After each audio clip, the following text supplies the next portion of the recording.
Yo guys, welcome back to my channel again. Now guys, tatanungin natin yung mga kids, anong English ng ano? Etong papremyo ko sa inyo, boy.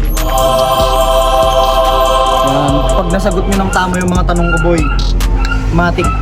Boy, anong English ng kuto? Lies. Lies. Very good, boy. 5 piso, boy. 5 piso. Kuha ka 5 piso. Use lies in a sentence. Gamitin mo sa sentence yung lies, boy. Kaya mo yan. Nahirapan ka? Nahirapan ka? Boy, bigay mo ngayon, boy. Basahin mo na, boy. Basahin mo na. Hindi. Bigay mo kay Wawin.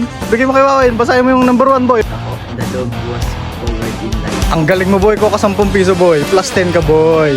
Ginamit mo sentence eh. Anong English ng sibuyas? Onion. Ang galing mo, boy. 5 piso. 5 piso. Matik yan, boy. Use onion in a sentence. Basahin mo na, boy. Basahin mo na. Onion, I love onion soup. Ang galing mo, boy. Plus 10. Kuha ka 10 piso, boy. Matik yan, boy. Anong English ng sandok?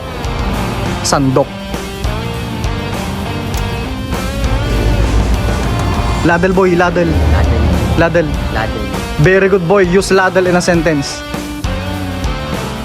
Basahin mo na, boy. Basahin mo na. Huwag na nating pahirapan ang sarili natin, boy. We serve the soup with the ladle. Ang galing mo, boy. Plus 10. Kuha ka 10 piso, boy. Anong English ng tabo? Scoop. Tabo? Scoop? Ang galing mo talaga. 5 piso, boy. Matik yan, boy. Use scoop in a sentence. Ay, mali, boy. Mali. Wait lang. Use the scoop for measuring out the out. Ang galing mo, boy. 10 piso, boy. Plus 10, boy. Ginamit mo sa sentence eh. Anong English ng basahan? Rag. Rag. Very good. 5 piso, boy. Use rag in a sentence. Boy, basahin mo na, boy.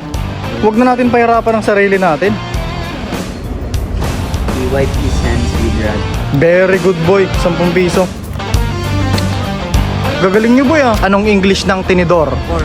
Ang galing, boy. Use fork in a sentence. Boy, 5 piso pala, boy. Sa fork. Boy, pabasa mo na, boy. Pabasa mo na.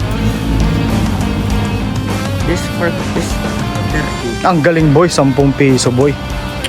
Ganyan, boy. Anong English ng karne? Meat. Very good, boy. 5 piso, boy. Matik yan, boy. Use meat in a sentence. Basahin mo na, boy. Do they sell frozen meat? Ang galing, boy. 10 piso, boy. Matik yan, boy. Very good. Anong English ng ulam? Yang. Ha? Yang. Viand, boy. Viand. Bayan. Very good, boy. 5 piso. Use viand in a sentence. Boy, get the paper, boy.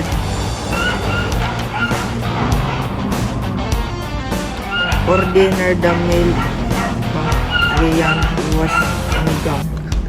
10 piso, boy. Anong English ng sombrero? Hat. Hat. Very good, 5 piso. Use hat in a sentence. Boy, huwag natin pahirapan, boy. We wore a smart new hat. 10 piso. 10 pesos. Boy, English ng lamok. Mosquito. Ang galing, boy. 5 piso. Use mosquito in a sentence. Is mosquito bite? What? Bite? What? It Reviewin mo. Is that a mosquito bite? Yon. 10 piso. So guys, ganun lang kasimple. Anong English ng ano? Alright, man.